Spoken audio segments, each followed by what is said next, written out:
Let's go through it, the good, the bad, and the ugly at Okeechobee Stage 2. What an event's all I got to say about this place.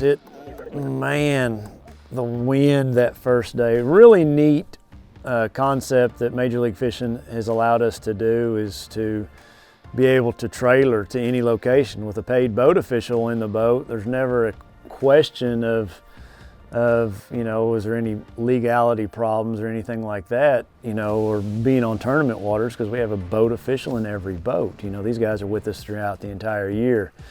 And I think that's really, really cool because, one, it's going to add years to my career, not having to drive all the way across big Okeechobee when it's so rough like that.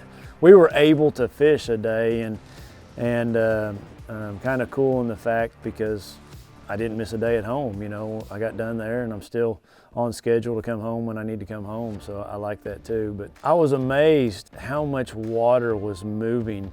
I've always heard of Okeechobee and the wind blowing out of the north end, but oh my goodness, the current ripping out of this bay, this area, it was like any river current I'd ever seen. And we're going to get into it a little bit here. Heck, my boat will not float here an hour into it. And just crazy turn of events. But anyway, this to me, why I started here was I felt like it was going to get the least amount of pressure. I'm not a guy that's going to fish around a lot of boats. I just don't like it.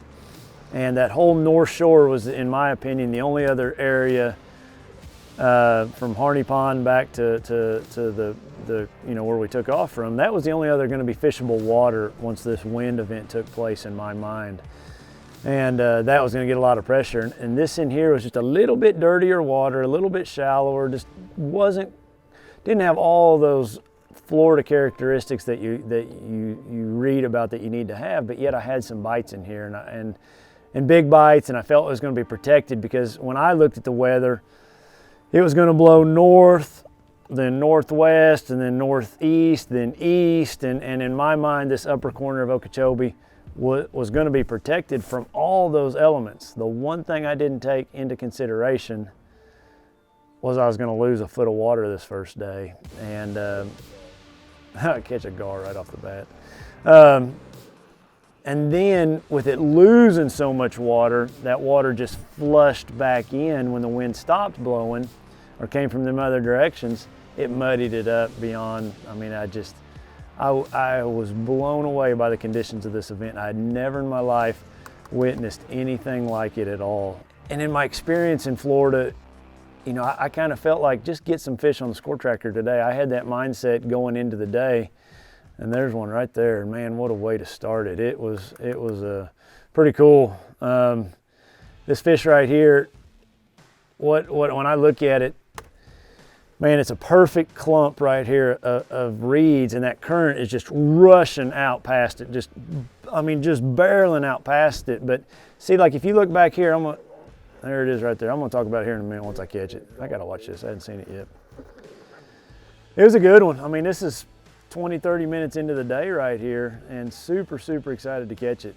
Just one, to get that bite, to get a fish on score tracker, and two, for me, it's a 5-pounder, and so like my average for the heavy hitters is going to still be up there. That's important. Just caught it on a vibrating jig. Imagine that. It's a bait that I throw a lot in the spring, cover a lot of water. Cool big old fish. I was excited. Nobody's around too. I was super excited. I didn't see another tournament boat, didn't see anybody at all, which I thought was super cool. You just don't have that very often. No locals, nothing, but just kind of fish my way out. I think I'm going to catch that next one. I lost one right there. I hate losing fish. There it is right there. I hate losing fish, it stinks. But you can see right there, perfect example that it's hooked in the bottom jaw.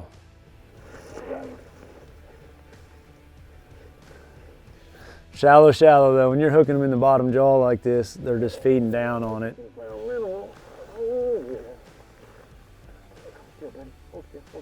Hooked in the bottom jaw. Yeah, hooked him in the bottom lip. That water's so shallow. So here I am like stuck. I mean, I've got my boat official up front. We're rocking the boat. We're doing everything I can do to get out. And this goes on for a long time. Long time, I cannot get out. I mean, I'm doing all I can to get out of this place. It's just aggravating. And then we get out here, out to the clumps, thinking, oh, I'm gonna catch them out here. We're okay, all's good. I can't even fish out here. I mean, I'm kicking dirt, like the boat's swinging. I got my motor all the way up. I mean, I can't even get around them. I'm stuck on the ground right now. I'm trying to get out. Look, I mean, I'm out in the middle of the lake and I'm swinging it back and forth. It's just forever and a day trying to get out of here. I get up here at one point, and my best stretch on the outside is like super good. And I fished it, and then I go on the inside and I start getting some bites, some non-scoreable bass on the inside. And David Dudley pulls up on the outside and catches like a 5 and a 2 and a 3. You know, I don't know if I fished too fast through there. I don't know how or if they just moved up, because I'd fished it probably an hour before he got there. And this goes to show, don't ever be scared to go behind anybody, because I mean, heck, he caught him. Whether he did something better than I did or they just moved up, you know, he caught him right there in behind me. I think that's pretty much my day one. It really stunk. Stunk bad. That's my day. Here we go. Second day, my pocket's hanging out. I put it in, it looks like. Ready to go, waiting on lines in. 100% honest with you, I didn't have a lot of confidence. I don't know why. I just didn't have a lot of confidence in it. And I had in the back of my mind that outside reed line, you know, over on the North Shore. I kind of thought, man, I could catch some fish there. I just needed to slow down. Either location would have been fine. Just fish it. You know, land what bites, slow down just a little bit. Those fish are super finicky in the morning and don't want to bite. It was cold, big cold front come through. Water temperature dropped 20-something degrees when I'm out there on this day, which is astronomical on any body of water, especially Florida. And you know, I'm trying to punch mats. I'm trying a lot of stuff, but I'm not trying any of it, I feel like, very efficiently, very good. I didn't stick with any of it. I was still looking for that all-elusive first bite to clue me in on what to slow down and do.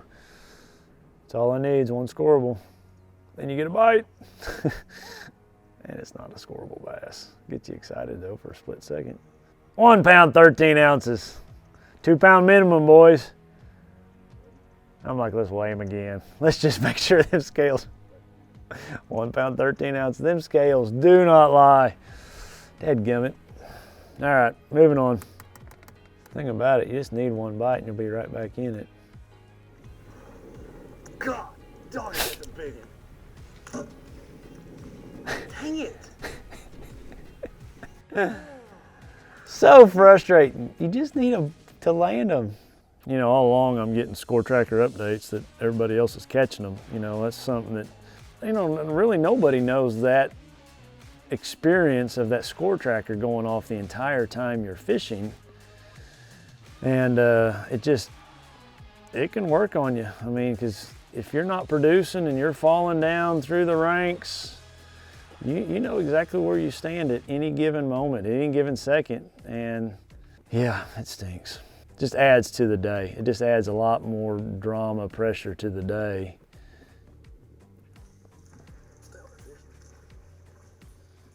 That's a cool fish catch. Please.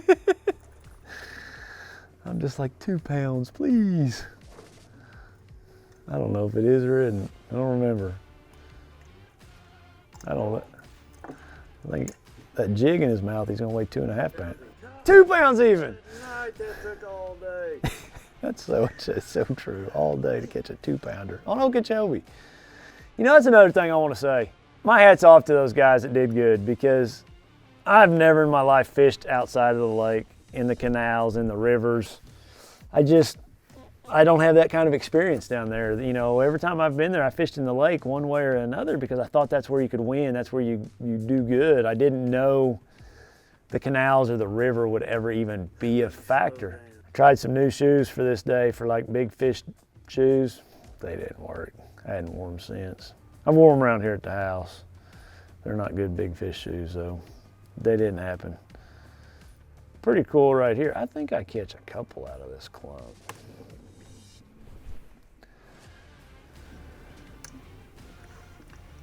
Stay on there. Stay on there. Stay on there. Does it stay on there? It's little, isn't it?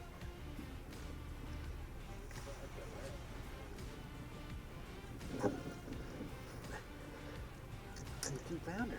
Come on, baby. Come on, baby. Come on, baby. Come on. Yes. I'm feeling at this point I can make a comeback. I'm just a few pounds out of making the cut, you know, and I'd go fish somewhere new the next day if I could make the cut, you know. I'm just trying to survive. I'm catching these fish from basically all of them come on a 1 ounce jig with a Berkeley change-up. So I'm close, you know. I'm just like, I'm right there. I'm 1 pound out of 20th. One score, and there's a bite. Stay on there, baby. Stay on there. Stay on